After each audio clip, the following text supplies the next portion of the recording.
Hey, what's up, Go Keep? It's your boy James Harris, of course, Mental Heal. Listen, I've been getting a couple different questions on how to transition from a solo practice to a group practice. One, I appreciate you valuing what I have to say and I guess seeing the progress of what I've accomplished with my group practice. Um, I do have myself and four other clinicians, all black males in the Richmond area, the Healing Hub. It's a compliment in itself to one, have a group practice, but to have four different black men serving the community and this space is another type of accomplishment. So appreciate that. And then also, I like to appreciate you and thank you for being on your journey of growth. Because if you got these questions, as you're planning to migrate to a group practice, or you just have the idea of a possibility of making that transition within the near future. So either way, good luck with everything that you have coming, specifically with this. Now, to be honest, which is a great question, it's a big step. You want to shift your role from a clinician only to having a structured business. Now, whether you still gonna do those admin tasks or hire admin, that's something else too. So what I try to do is break down pretty much everything A to Z. It's a couple different things that I leave gray because, of course, naturally, I'm in the Commonwealth of Virginia, so some things may apply or may not apply to your geographical location or region and or state. Because a lot of this stuff is state dependent, depending on how you structure things and how you hire and all those things. So, let's take this journey. Let's get to it. Hey, what's going on, good people? It's your boy James Harris, of course, Mental Heal. Listen, I appreciate all the support over the years, whether it was for my book, man, Just Express Yourself, which is an interactive planning guide for boys and men to better express themselves. So salute to those parents who got it for their young sons. Praises to those partners and couples who got it for the men in their life. Of course, to the schools, the administrative, and everybody else who ordering the book by the dozens. I definitely appreciate that. And also salute to everybody who supported me on Cheesy Date Board Games, which is a good game for adults and couples, your game night, your date nights. So many interactive ideas come from it. I definitely love the responses that it's garnering. But now I'm asking for your support again on this YouTube journey. I'm back. I took a little break because I had so much going on, but be a little bit more consistent with it. I got a couple of interviews lined up with prominent people and people doing phenomenal things within the community or within this mental health space or even different authors and things like that. So bear with me. Appreciate your support. So make sure you like, share, and subscribe.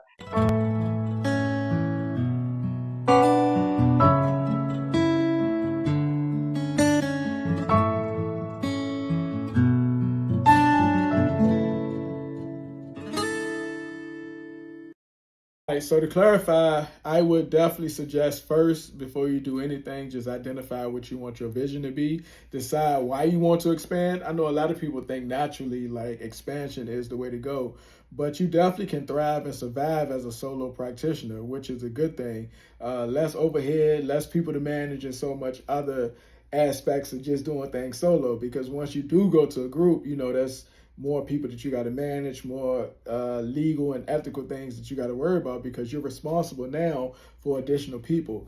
But you might want to expand because you want to increase the income, you want to have a different community impact. You may even want to reduce the caseload for yourself specifically, by giving those additional clients to somebody else or not having a wait list. So whatever it is, I would definitely suggest decide why you want to do it. Then next, of course, you want to define what your vision is, the capacity you want to be able to accept, what size you want it to be. Do you want to hire those clinicians who specialize in what you specialize in, whether that's trauma or somebody to do couples or somebody to do children? That's a big question too, because I'm a black male and I see other black men. So hiring other black men to see black men is cool with me, but I also can hire somebody who say, hey, I just want to see couples, or somebody say, hey, I'm certified to see children. I just want to see children. So that's what I'm talking about. You may want to figure out if you want to diversify like that, or do you want like-minded people to focus on what your practice niche already is. You may even want to hire somebody who do coaching or testing or other therapeutic services like ABA. So it just depends. So also you want to access whether you're ready to manage staff, because that's the big one. You're going to have to delegate authority. You're going to have to make that shift as well, because there's a lot of oversight, especially if you got residents and or supervisees, because you will eventually have to sign off. That's on you as the practice owner, so those things are definitely important. Now, moving on, I would definitely say you want to get the legal side structure too. Your business structure definitely have to be in place, because this is a thing that can hinder you or hold you up. Like I spoke of earlier, I'm in the Commonwealth of Virginia, so some of this may not resonate with you. So if you got a practice already, it's probably an LLC, or depending on where you are, you got a PLLC. Now, at some point, you will probably want to switch over to an S corp.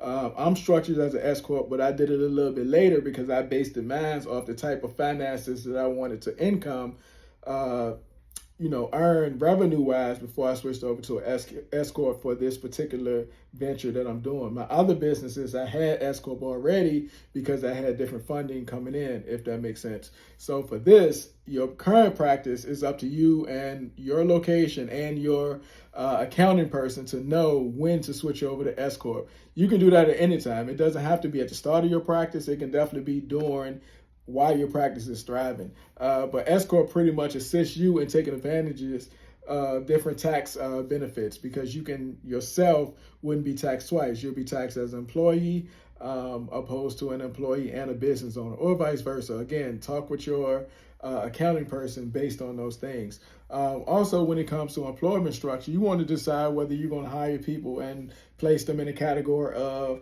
W-2 employees and or independent contractors, which is 1099s.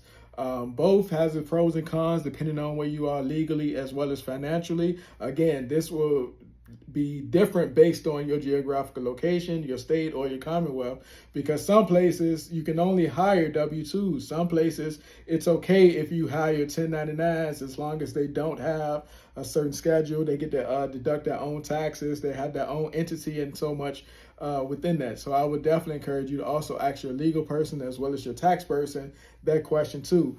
You definitely want to update your business bank account. You don't have to do too much with your EIN because that stuff's going to stay the same. Your bookkeeping practices may change because now you have increased people, which means they got more additional clients, which means increased revenue. So the only other thing that you have to do from a legal standpoint or a business structure standpoint is get your MPI-2. As a business owner right now, as a practice owner, you have an MPI-1, which is how the insurance companies bill for you. But as a group practice, you would need an MPI-2. And you go through that the same process you did to get your MPI-1. And then that's pretty much the structure and change on the insurance identifiers or the payers identifiers on how they pay your practice. So that way you can bill for this clinician, that clinician, all those other clinicians, because they'll probably have their own MPI as well. But you want the overall come to you because you're going to be paying them. So review your liability insurance as well, because your coverage may change. But what I do in my practice is encourage all of the clinicians, not even encourage, it's mandatory that they have their own liability insurance. Because, you don't want that red tape. You want them to be in compliance and beneficial for the best of their abilities. But two, you don't want as much liability for somebody else, because technically you're not in every session with them. You just signing off on the notes, or at least reviewing the notes from a standpoint of the clinician owner, the practice owner. I will also encourage you to build as much of a system before you even hire somebody. So create your updated policies and procedures, your manuals. You want to make sure your notes are structured, because realistically, you as a practice owner, for yourself, some of your joints you just freehand and keep it moving. But of course, you hire people, you want to make sure that they are doing things within compliance. And you also want to put some type of caveat in your informed consent. And because like now, I have a bigger presence social media wise. So automatically when somebody hit me up for therapy or hit the practice up for therapy, they think they're going to work with me directly. So I have in my informed consent, hey, you may work with another clinician, so I make sure I say all these things, because some people think they like if they seen your post, they think they're automatically working with you, and that's not the case for most people. And also, you want to update your telehealth agreements too, as well as your supervision, because you can be in a position if you're a certified supervisor to have residents or supervisees to see clients, but you want to make sure that's updated in your informed consent as well. And you want to make sure you're choosing a good EHR system. EHR is pretty much electronic health records. So, there's a couple of them out there, Simple Practice, Therapy Notes, and so many more. But that software will assist you in hiring and bringing on multiple clinicians. And most of those documents are already there, which you probably did when you were a solo practitioner. So you probably don't have to change much in Simple Practice besides adding your MPI2 and adding specific employees after you transition to your group. Outside of that, building your system and structure before hiring, I will also say figure out the payroll situation.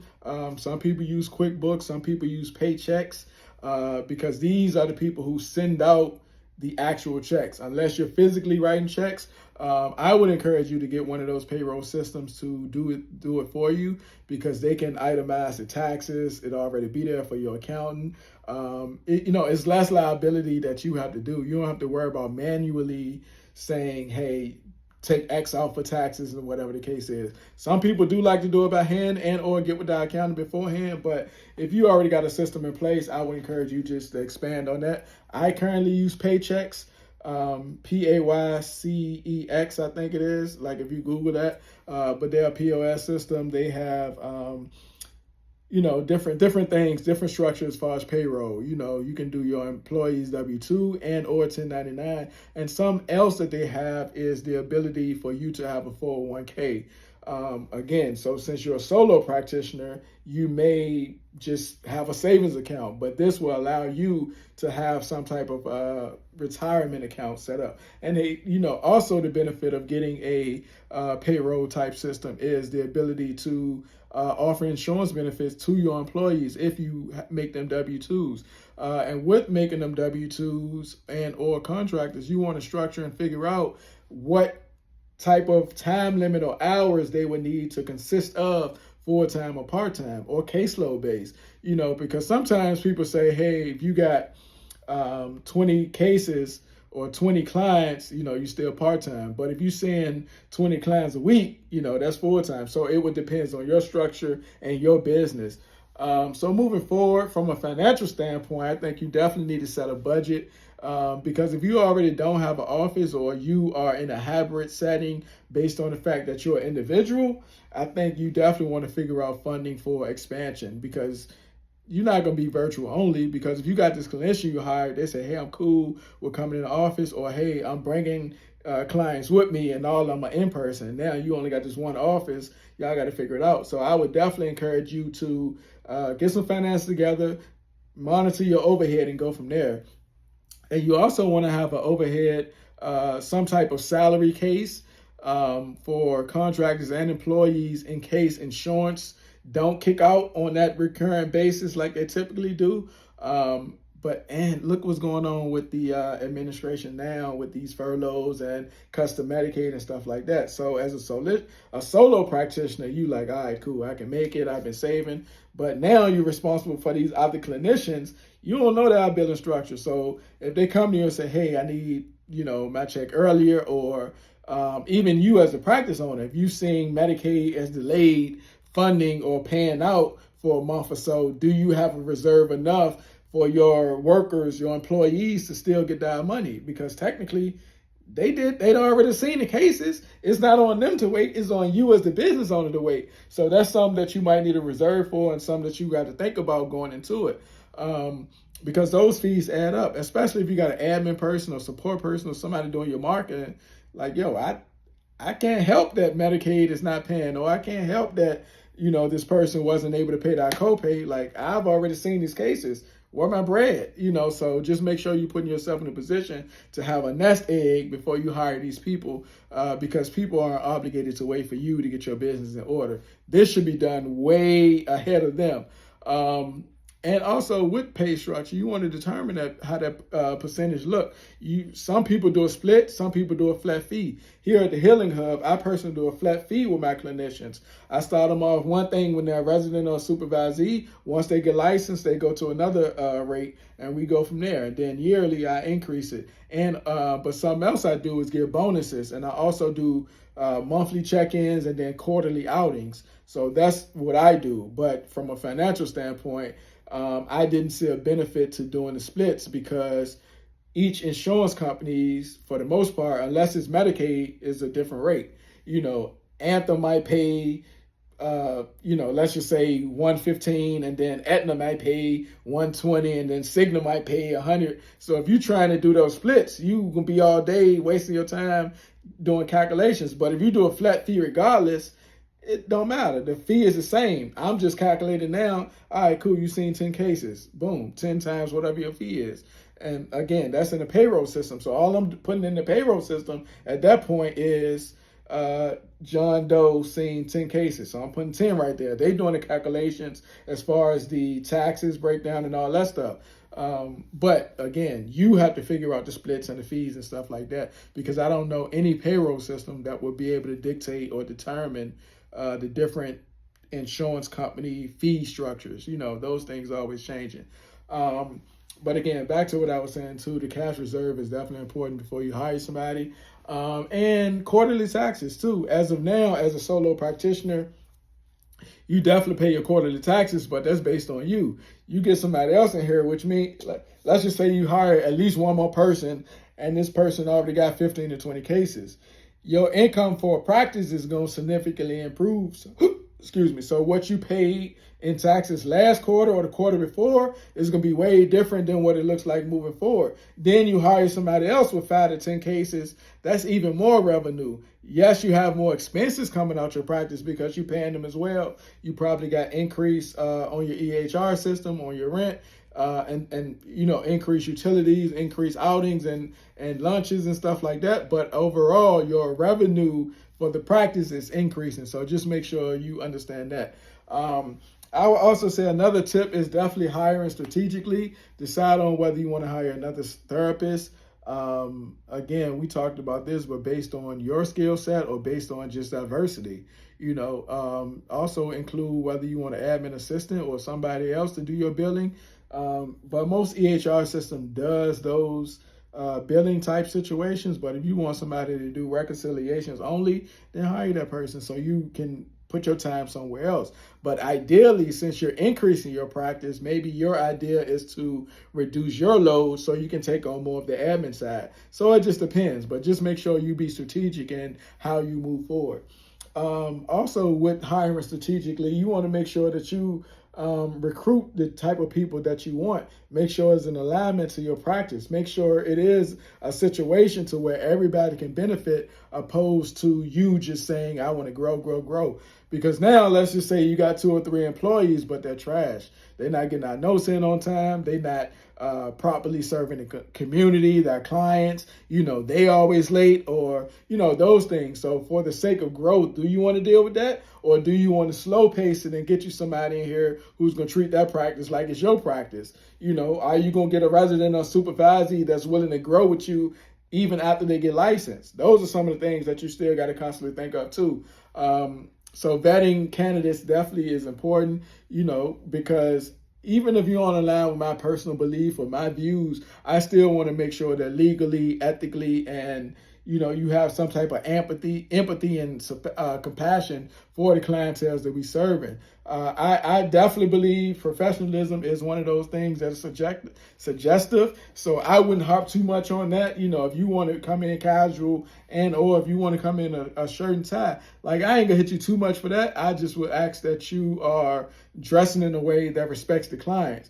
But again, you and your group, you might say, hey, I want a policy here and that says we dress a certain way for the clients and based on the culture, so just make sure you're doing what you have to do to ensure that it fits. Also, when you're hiring too, you just want to make sure that people are in a position to have the proper credentials and or getting that credentials, whether they're supervisee, residents, and or a licensed person. Just make sure it fits with your structure, because last thing you need is for them to say whatever your company name is, or them people ain't qualified, or them people told me wrong, or whatever the case is. So now you're paying for this person that you hired in good faith, thinking that they was going to be a good fit for your practice, and or they had everything aligned to where it needs to be.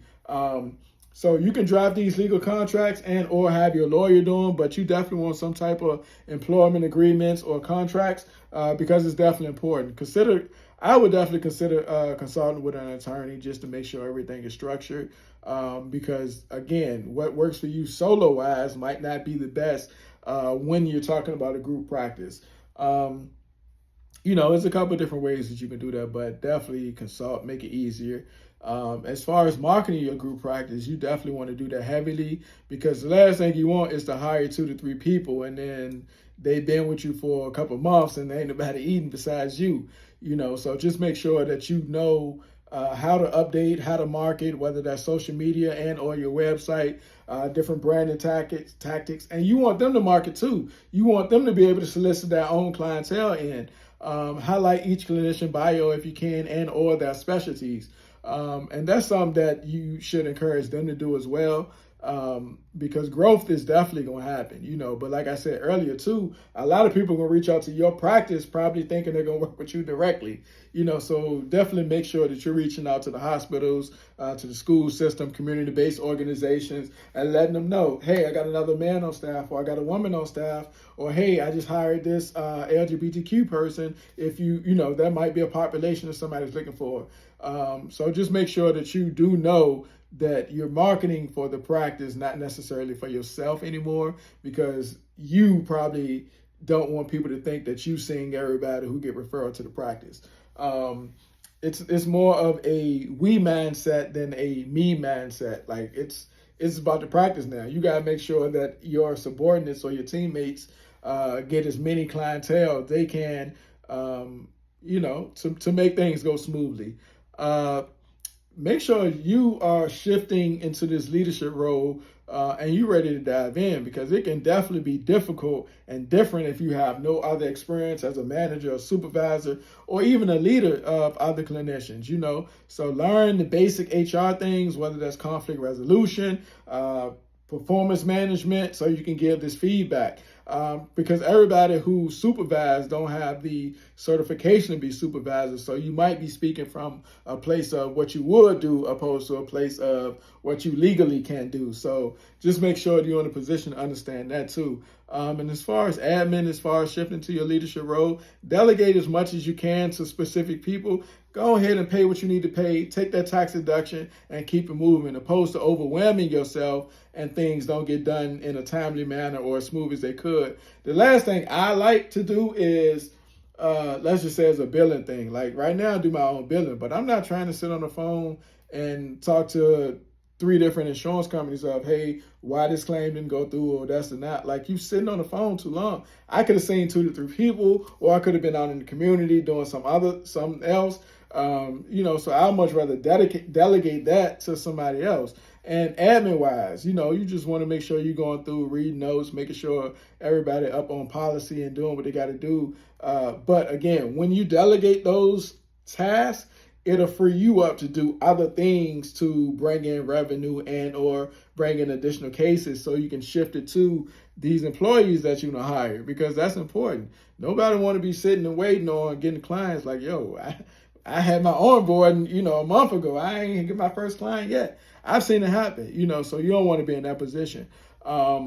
And identify how you want to scale it, what you want to do. After your first few hires, are you stable? You considering expanding beyond that? You want to add a new service, whether it's testing, you want to start offering groups, you want to start offering workshops, because at that point, you got enough diversity in your office. If it's 2 or 3 clinicians, excuse me, at that point, you can say, you know what, hey, on Saturdays, you mind start doing the group. On Tuesday, do you mind start doing the group? And go from there. Y'all rotate it out.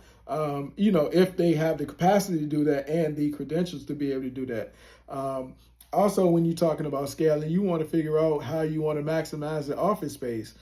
Because now, like we talked about earlier, the overhead, you got these additional offices. What you going to do with them if somebody's not using them? How can we maximize this? So figure that out as well.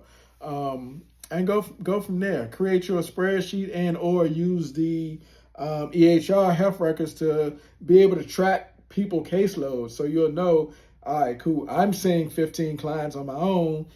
Clinician 1 is seeing 7 a week. Clinician 2 maybe got 2 or 3 a week, but they want to expand, or they got 2 or 3 a week because they still in school or got another full-time job and things. So just make sure you understand that. So redefine whatever system look like for you, just so you can avoid the burnout and the chaos of managing people. But like I asked you earlier, why do you want to expand? Because some people think, oh, that's the natural revolution of business, is to continue to grow. No, it's not. You can chill where you are and be happy and comfortable and peaceful than to take on the headache. Example, you have 5 to 10 cases, and now your employee, this other clinician you hired, let's just say they can't see that cases this week and they don't want to reschedule. Are you going to step in and see the cases, or are you going to encourage them to reschedule? Or let's just say they got a lot going on from a clinician standpoint, to now they need to take a leave of absence. What's going to happen to you? It's just so many other additional questions that you have to ask yourself. Are you ready to take on the burden of somebody else? Because basically you're responsible for a lot of other people, not just your staff, but for the clients that they're serving as well. And you also want to figure out what it looks like if they do decide to transition somewhere else. Hey, I thought I wanted to work here, but it's not a good fit. Now what? Is that part of your intake? On legally, you can't really do a non-compete in different places. In Virginia, they don't hold no weight. So it's client's choice. So if the client say, I want to follow clinician 1, then all right, cool. Now your practice used to getting 10 of clinician 1's revenue, but all 10 of these clients now follow clinician 1. Will you be able to sustain based on that if these clients just go away? So you got to think about that too. But that goes back to what I said earlier about having that reserve or that revenue. So either way, just make sure you have a clear vision, a solid support system, and a solid system overall in place, good financial planning, and a strong leadership about you, because these people are definitely looking to you for guidance, because ultimately you want to make sure you put out a good product to the community and serving them with as much fidelity as possible. So those are a couple different tips for if you want to switch over to a solo practice, to a group practice. I did it, and it's been very good for the clients, and it's also been good for me allowing other Black men these opportunities and watching them grow and develop within our skill set. And sometimes it has been challenging, just to be on the fact of what I spoke of earlier. Like, it's 4 different personalities, 4 different people now that I have to say, hey, boss, don't forget, 48 hours turning your notes. Hey, boss, you got a treatment plan that's open. What's up? Or, hey, boss, this person called and said you wasn't able to make the session. Just remember to hit them up, because you will want them to hit you up within that 24 hours if you got to reschedule. So it has been some of those things. Like, I have the capacity to do that though, so I'm cool with doing that. And I created an atmosphere within my practice to where my fellow clinicians know how we operate and how we go. So I can hit them up in a text and or email and or call or in person, which is a good thing. But like I said too, I also do monthly check-ins. So I know if they say, hey, I got this coming up, I got a session scheduled, but I might not be able to make it. All right, cool, I'll fill in. Or, hey, reschedule them and do whatever the case is. So all of that's important. And then on the community, on the third quarterly outing, I'm making sure that I'm letting them know that I appreciate them and I see their efforts and hard work. And also something I do too is clinician of the quarter. I recognize them with a certificate as well as a bonus, so they can continue to do hard work. But that's my practice. That's just me, because I've been in places to where hard work or even just work wasn't acceptable or appreciated, and you didn't feel validated in those experiences. So I didn't want that type of atmosphere here. I definitely want to make sure the synergy is good, so I ensure that I do things from a standpoint of upstanding and good character. So That's just me, man. Hit me up if you got any questions. Again, congratulations on transitioning from a solo practice to a group practice. You growing, continue to grow. Hit me up, www.mentoheal.com, www.mentoheal.com, and send this to another clinician or drop it in groups because somebody might have a question about it as well. So I'll catch you on the next one.